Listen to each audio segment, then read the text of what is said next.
هو يا ترى مين بنى حي مصر الجديدة؟ وبما اني من سكان مصر الجديدة، تعالوا بقى اخدكم معايا في جولة صباحية واحكي لكم الحكاية. يلا بينا.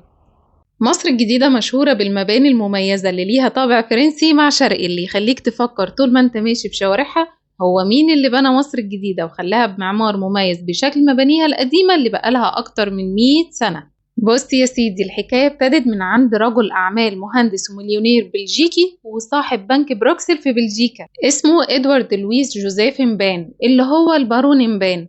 والبارون ده لقب اداهوله ملك بلجيكا علشان كان شاطر جدا في الهندسة وتخطيط المشروعات، وخصوصا إن هو رئيس ومؤسس مترو أنفاق باريس. في سنة 1904 قرر البارون إنه ينزل مصر علشان ينقذ مشروع من مشاريعه، فعجبته مصر جدا وقرر إنه يعيش فيها. ومن كتر ما حب مصر وصل إنه لما يموت يدفن فيها حتى لو مات برا مصر. ومش بس كده، ده فكر إنه يبني حي جديد في الصحراء، ما هي مصر الجديدة زمان كانت صحراء. وفي سنة 1905 عرض على الحكومة المصرية فكرة إنشاء حي جديد في الصحراء، وبالفعل استجابت ليه الحكومة المصرية، باعت ليه جزء كبير في الصحراء وأسس شركة سماها واحات عين شمس عشان يبتدي في مشروع حي مصر الجديدة، وكمان علشان يعمل خط مترو جديد يربط ما بين مصر الجديدة والقاهرة. واختار اسم للحي اللي هيعمله جديد وهو اسم هليوبلس، والاسم ده يوناني معناه الشمس. وفي سنة 1907 بدأ يعمل القصر اللي هيعيش فيه، لأنه خلاص هيستقر في مصر، وجاب المعماري الفرنسي ألكسندر مارسيل وبنى قصر البارون على الطراز الهندي. وفعلا لما تخشوا القصر من جوه كله طراز هندي، كله تماثيل زي تمثال بوذا، تماثيل هندية، كأنك بالظبط داخل معبد. وكمان وصاه ان الشمس تدخله من جميع الجهات. وفي سنة 1911 انتهى من بناء القصر وبنى التحفة المعمارية اللي احنا شايفينها قدامنا دي. البارون زمان كان عايز يخلق هدوء وسلام في الحي الجديد اللي هيعمله، فبنى مصر الجديدة قصور وفلل بس، وكان سكن للناس الراقية. وفي سنة 1910 تم بناء مصر الجديدة، تعمل أول خط مترو وأول ترام في مصر الجديدة على إيد المهندس البلجيكي أندريا بارشيلو، واللي في الوقت ده كان بيشتغل في شركة مترو باريس. ومات البارون سنة 1929 في بلجيكا، ونزلوا جثمانه مصر زي ما وصى واتدفن تحت كنيسة البازيليك، ودي أول كنيسة اتبنت في مصر الجديدة واللي بناها البارون مبان.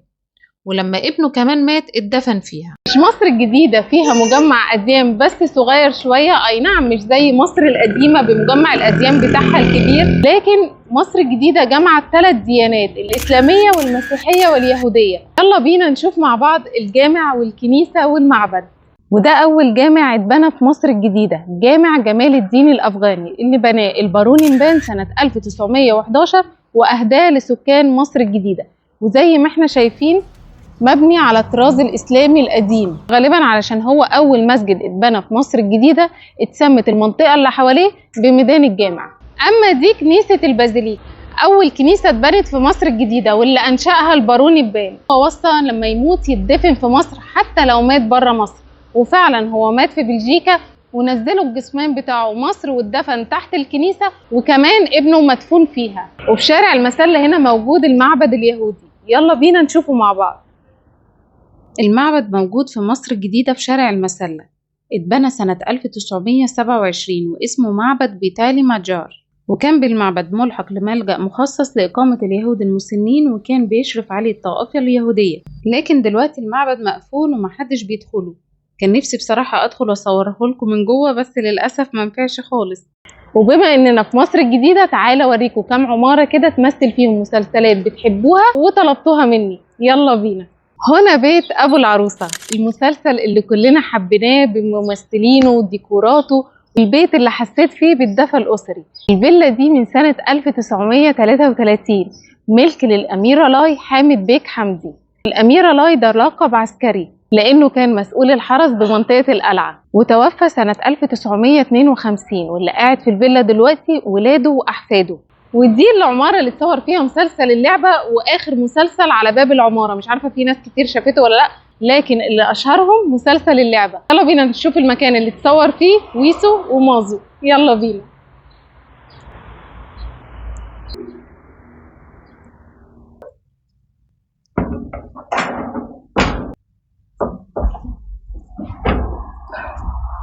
استأذنت ان انا اصور وراكبه الاسانسير اهو، ومش عارفه والله مازو وويسو كانوا ساكنين في الدور الكام. احنا نطلع ونشوف الشقق من فوق عامله ازاي. يلا حرمتكوش من حاجه اهو، ماشي. بصوا انا طلعت في دور من الادوار هو شبه الدور اللي اتصور فيه المسلسل.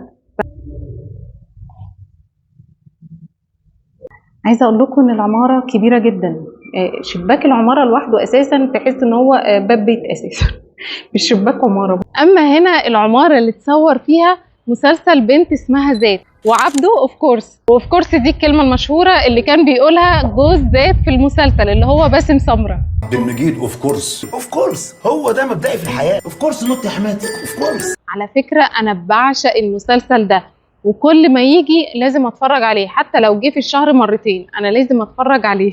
المسلسل ده كان اكتر من رائع، جايب من اول سنه 1952 لحد سنه 2013. العماره دي مبنيه من سنه 1960، علشان كده لايقه على الحقبه الزمنيه اللي اتصور فيها المسلسل. والمسلسل اتصور هنا في الدور الثاني اللي هو ده. وبس كده، دي اماكن اللي اتصور فيها مسلسلات اللي انتوا طلبتوها مني. هنا عاش الفنان الجميل المحترم الأستاذ عبد المنعم مدبولي اللي أسعدنا بالفن بتاعه. والنهاردة هنقابل ابن من أبناء الأستاذ عبد المنعم مدبولي، وهو المهندس محمد عبد المنعم مدبولي. يلا بينا. كان ساكن في الدور الكام الأول؟ كان ساكن في الدور الأول اللي هو ده. أيوه. وبنى العمارة دي. بنيها وساكنين هنا من سنة 70. تمام. لحد ما توفى الله في 2006. الله يرحمه. الله يرحمه. طبعا هو الذكرى الحد الجاي يوم 9 يوم 10 6 9 6 صح؟ مظبوط. يا ريت كلنا ندعي له بالرحمه والمغفره. يعني سبحان الله انا جايه النهارده بالصدفه وعرفت ان ذكراه يوم الحد الجاي. مظبوط صح. ربنا يرحمه يا رب. امين يا رب ان شاء الله. امين يا رب ان شاء الله. كلمنا عنه قد ايه هو كان طيب وجميل. اولا هو كان طيب جدا جدا. وكان يعني سريع الغضب وسريع المسامحه. يعني قلبه ابيض لدرجه ان هو لو اي حاجه ضايقته يطلع عصبيته في لحظتها، وبعد دقيقه واحده تلاقي ولا كأن حاجه حصلت. هو كان دايما يقول لنا قبل ما تخطي رجلك بخطوه فكر قبلها بسنه.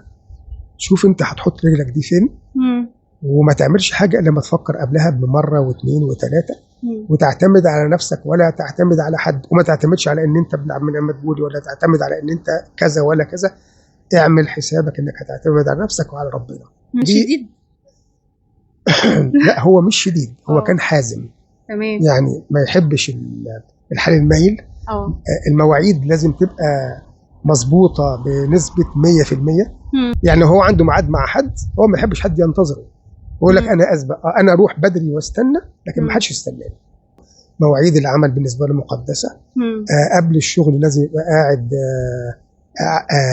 يروح بدري المسرح، يروح بدري الاستوديو علشان يبتدي يتعايش مع الشخصيه.